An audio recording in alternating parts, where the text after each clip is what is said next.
नमस्कार दोस्तों, व्रत कथा चैनल में आप सभी का स्वागत है। आज संकष्टी गणेश चतुर्थी की व्रत कथा सुनाने जा रहे हैं, लेकिन उससे पहले आपने हमारे चैनल को अभी तक सब्सक्राइब नहीं किया है तो तुरंत करें।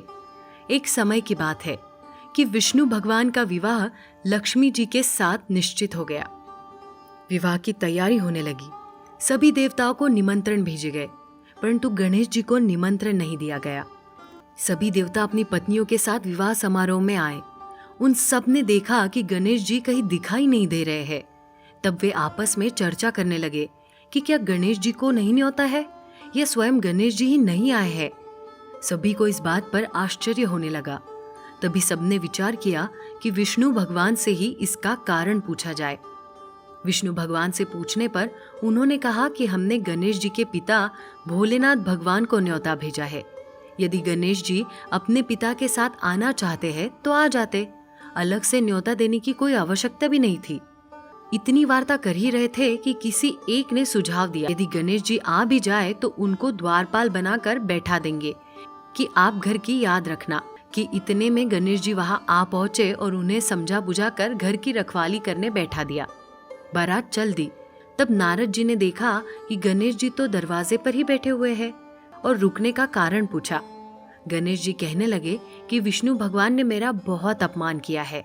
नारद जी ने कहा कि आप अपनी मूषक सेना को आगे भेज दे तो वह रास्ता खोद देगी, जिससे उनके वाहन धरती में धंस जाएंगे।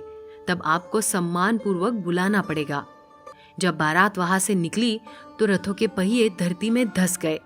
लाख कोशिश करे परंतु पहिए नहीं निकले। सभी ने अपने अपने उपाय किए। किसी की समझ में नहीं आ रहा था कि अब क्या किया जाए। तब तो नारद जी ने कहा, आप लोगों ने गणेश जी का अपमान करके अच्छा नहीं किया। यदि उन्हें मनाकर लाया जाए तो आपका कार्य सिद्ध हो सकता है और ये संकट टल सकता है। शंकर भगवान ने अपने दूत नंदी को भेजा और वे गणेश जी को लेकर आए। गणेश जी का आदर सम्मान के साथ पूजन किया। तब कहीं रथ के पहिए निकले। अब रथ के पहिए निकल तो गए परंतु वे टूट फूट गए, तो उन्हें सुधारे कौन। पास के खेत में खाती काम कर रहा था, उसे बुलाया गया। खाती अपना कार्य करने से पहले श्री गणेशाय नमः कहकर देखते ही देखते खाती ने सभी पहियों को ठीक कर दिया। तब खाती कहने लगा कि हे देवताओं, अपने सर्वप्रथम गणेश जी को नहीं मनाया होगा और ना ही उनकी पूजा की होगी, इसलिए तो आपके साथ ये संकट आया है। आप लोग तो देवतागण हैं, फिर भी आप गणेश जी को कैसे भूल गए।